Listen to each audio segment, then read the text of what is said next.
আমাদের সংবিধানে আরেকটা প্রভিশন আছে, এটা খুব জেনারেলি বলা হয়, সেটা হলো ধর্ম বর্ণ এই ব্যাপারে বৈষম্য করা যাবে না। ধর্ম বর্ণ বা কাস্ট, সেক্স, রিলিজিয়ন এইসব ব্যাপারে করা যাবে না।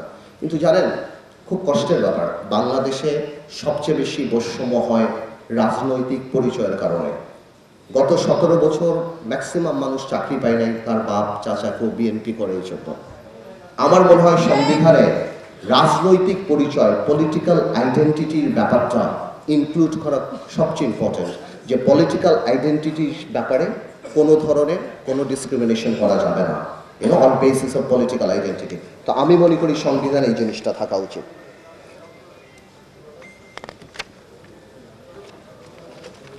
গুম খুনের ব্যাপারে আসলে কোনো সংবিধানই পৃথিবীতে গুম আর খুনের ব্যাপারে তো সাপোর্ট করে না। আইন বানিয়ে তো আসলে হবে না, তারপর আইন থাকতে হবে। তবে আমি মনে করি আইনের চেয়ে বেশি থাকতে হবে এখানে মানসিকতা। আমরা চাই এই গুম খুনের ব্যাপারে অনেক বেশি প্রোটেকশন থাকুক, যাতে করে ভবিষ্যতে এই ধরনের মর্মান্তিক জিনিসগুলি বাংলাদেশের মাটিতে না হয়। আরেকটা ব্যাপার আছে, এটা অনেক ইম্পর্টেন্ট, সেটা হলো আজকের দিনে পরিবেশের ব্যাপারটা।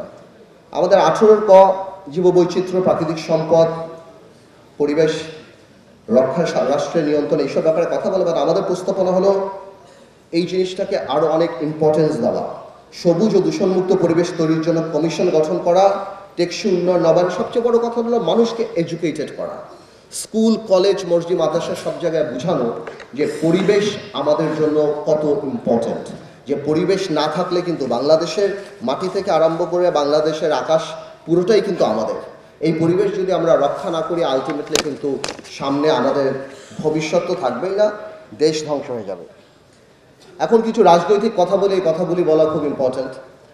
আরও কিছু প্রস্তাব যেটা অন্যান্য রাজনৈতিক দলরা দিচ্ছে, এর মধ্যে সবচেয়ে বড় ব্যাপারটা হলো প্রপোর্শনাল রিপ্রেজেন্টেশন, সমানুপাতিক পারে, যা মানে যেভাবে ভোট মানে উইনার টেক্স অল এরকম যাতে না হয়, সমানুপাতিক যেই নিয়ম এখন করার জন্য অনেকে চেষ্টা করছে।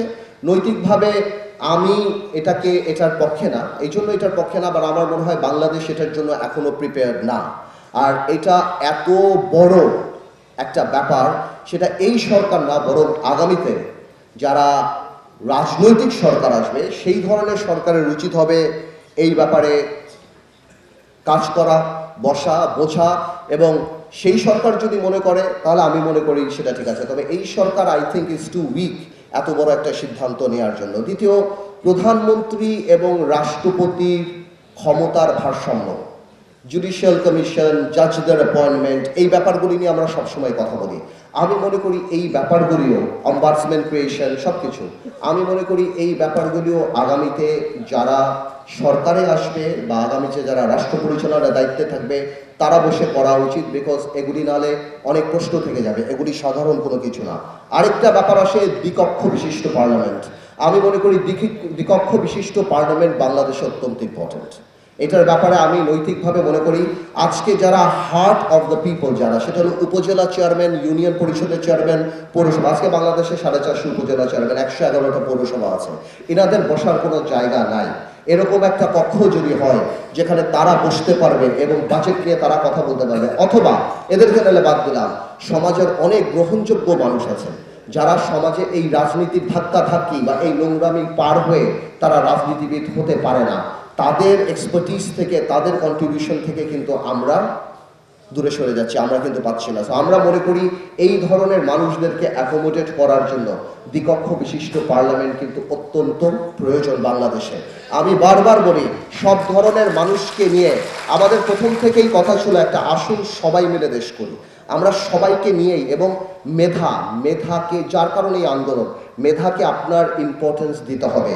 কয়েকদিন আগেই বলেছিলাম যে আপনার সুযোগ করে দিতে হবে সবাইকে বিখ্যাত হওয়ার, সবাই বিশ্বস্ত হবে আর আপা আপা করবে, আর আগামীতে এরকম আরেকটা সরকার আসবে, তাহলে এই সরকারের অবস্থা তাই হবে। আমরা কিন্তু এই সিস্টেমকে করাপ্ট করে ফেলি।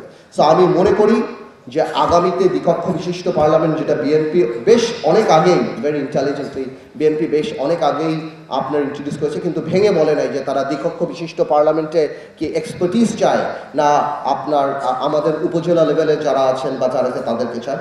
আমি মনে করি ইন এই দ্য ওয়ে আইদার আপনার উপজেলা ইউনিয়ন পরিষদের চেয়ারম্যান থেকে আরম্ভ করে তাদের জন্য যদি 700 সদস্য বিশিষ্ট করেন, যদি না করেন সমাজের একদম গ্রহণযোগ্য ব্যক্তি যারা সমাজকে কিছু দিতে পারবে তাদেরকে শুধু ক্রাইসিসের সময় তত্ত্বাবধায়ক সরকার আর ইন্টারিম বানানোর জন্য খোঁজার তো দরকার নাই, তাদেরকে প্রথম দিয়েই তো আমরা আমাদের সাথে রাখতে পারি।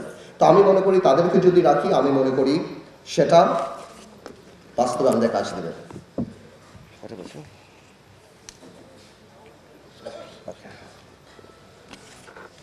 আমি আর বেশি সময় নেব না।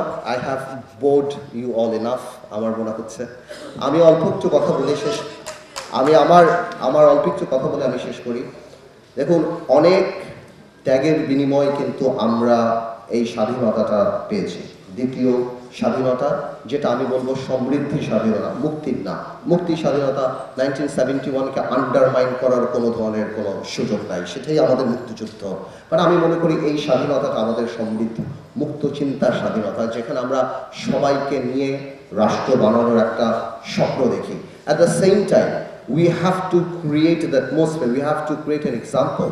ওই এক্সাম্পল আমাদের বানিয়ে যেতে হবে যে আগামীতে কোনো স্বৈরাচার সরকার জানি বাংলাদেশে আসে না, আর যদি আসে তাহলে এই দৃষ্টান্তমূলক বিচার এই হত্যাকারীদের আমাদের করে যেতে হবে, যাতে করে আগামীতে আসার আগে তারা 10 বার চিন্তা করে যে স্বৈরাচার হতে হলে কিন্তু সর্বস্ব নিয়ে আমাদের ভেঙে যেতে হবে।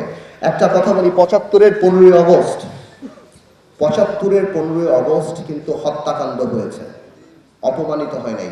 এবার অপমানিত হয়েছে, অসম্মানিত হয়েছে। তো এই জন্যই বলছি আগামীতে কোনো সরকারের যদি সাকসেসফুল হতে হয়, একটা কাজই করতে হবে, আওয়ামী লীগকে হৃদয়ের কাছে রাখতে হবে, আওয়ামী লীগের ভুলের বইটা বাম দিকে রাখতে হবে, খালি ওইটা দেখতে হবে। জীবনে এটা করবেন না, অপমানিত আপনি হবেন না। আওয়ামী লীগের সবচেয়ে বড় কথা, আমি মনে করি এটা অনেক গুরুত্বপূর্ণ।